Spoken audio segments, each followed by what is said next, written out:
What's good, y'all? This is Izzy, aka Kanye, and we're back with another review for InventedKicks. And this week we got the Air Jordan 13 in the Flint Gray colorway.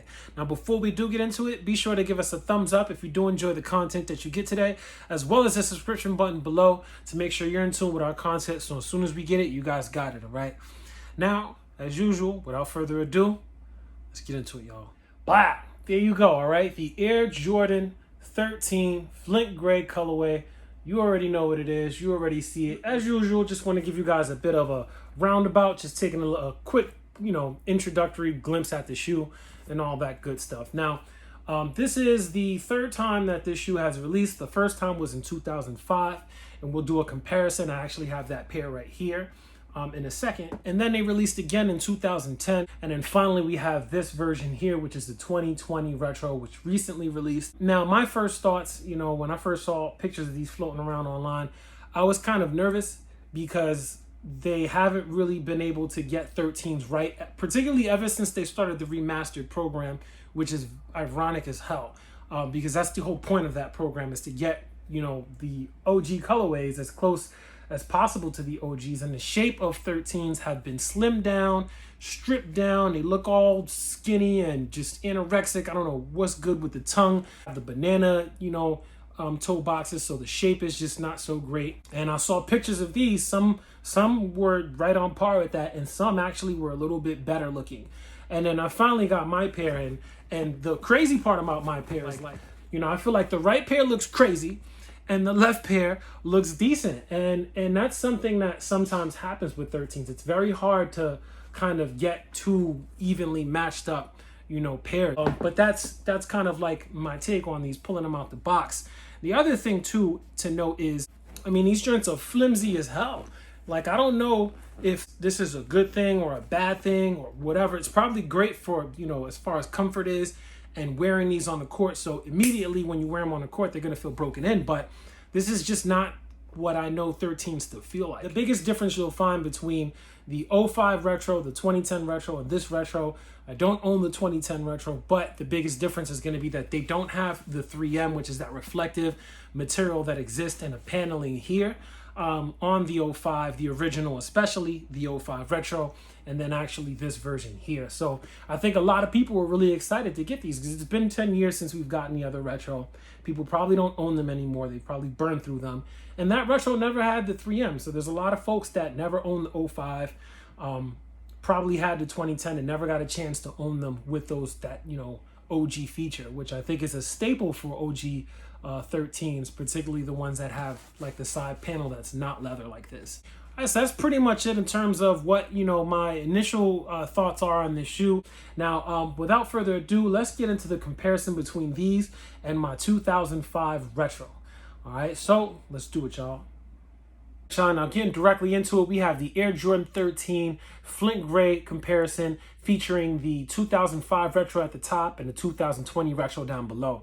Now, one of the first things that I noticed was that the 05 pair actually features a French blue on the side panels as well as the interior, whereas the 2020 Retro is a little bit closer to the OG, which features navy blue on the side panel as well as the interior. Now, other than that, both of the grays used on the 05 and the 2020 Retro are fairly similar in that they are both darker than what you will find on the OGs, which is a lighter gray shade.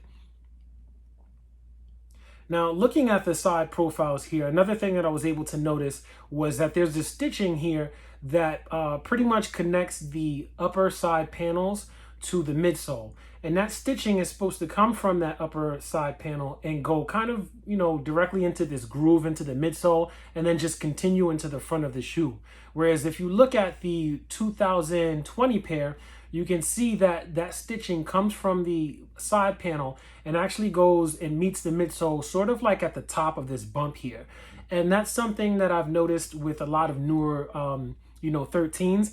And I think this goes back to one of my points that I made earlier, which is that they've sort of stripped this shoe down a little bit, and the shape holistically for a 13 is just not what an Air Jordan 13 is supposed to look like. And so I think it would have just looked a little bit weird if they had that stitching come down into the slope the way that it's supposed to, because the side panels on the 13s are just not, as big as they used to be. And so it just would have probably looked a little bit weird with the slope and the angle going down so aggressively. So that's something else that I noticed, and it's kind of petty, but like I said, when you look at the whole shape of 13s, it's something that stands out. Even the 2020 pair down below, another, big difference if we're talking about shape, is these have more of a banana ride and a banana kind of toe, towards the front, where it just kind of curves upward a little bit more than your 2005 retro. Now, aside from that, if we look at the tongues on both of these is actually not close to the OG, in that both still feature, that leather on the front and then the blue sock liner behind it. And on the OGs, you don't really see that blue sock liner behind it. Most of the time, it's just going to be, flushed out, and all you see is just the white leather, sort of something similar to what you would find on OG Air Jordan 3 tongues. And now one of the really cool details that they were able to pick up on was this little, Jordan tongue tag down at the bottom. If you lift it on the 2020 pair, it actually says 13 in Roman numerals. This is something and is not featured on the 2005 pair. So for all of its superiority and all that stuff, how high I regard the 2005 pair, that's one detail that I think that they missed, that they should have incorporated, that would have been kind of a home run for that retro in terms of getting them as close as possible to the OGs. Now, as far as the leather goes on the toe box, I think that the leather on the 2005 pair is a little bit better. I think that they're both probably synthetic, and I wouldn't call either of them, incredibly premium or anything like that. But I just think that, even touching them, feeling them, the 2005 pair is a little bit better just overall. So the 2020 pair altogether isn't a terrible retro. The shape of it overall just being a little bit slimmer. They need to kind of get back to what 13s are supposed to look like. As far as my pair goes, maybe I got a one-off. Maybe your pair is better than mine. Maybe your pair is worse. But I think that these are decent, but could have been a little bit better. All right, so that pretty much wraps it up. So hopefully that gives you a better idea of, the building construction with these. Like I said, some parts of the leather and all that stuff are not bad. I think it's a pretty decent job, and it may be one of those things where, depending on the pair you got, maybe the quality and construction on mine just wasn't as great as I'd hoped for, but I think some might be okay, especially if my left pair was pretty decent and all that good stuff.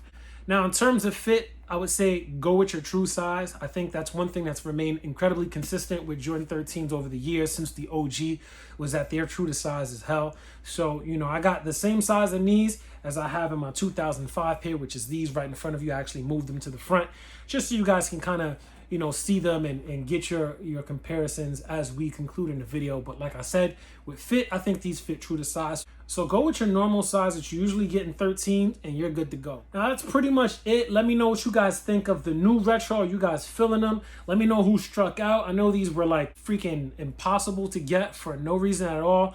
I don't know how we got here in 2020. COVID-19, everything going crazy. It feels like everything is upside down. We got general release Jordans that I'm striking out on the sneakers app, bro. Like, yo, that killed me, man. I had to go and get mine from Foot Locker. Let me know how you guys did. Did you guys hit a pair? Did you guys win?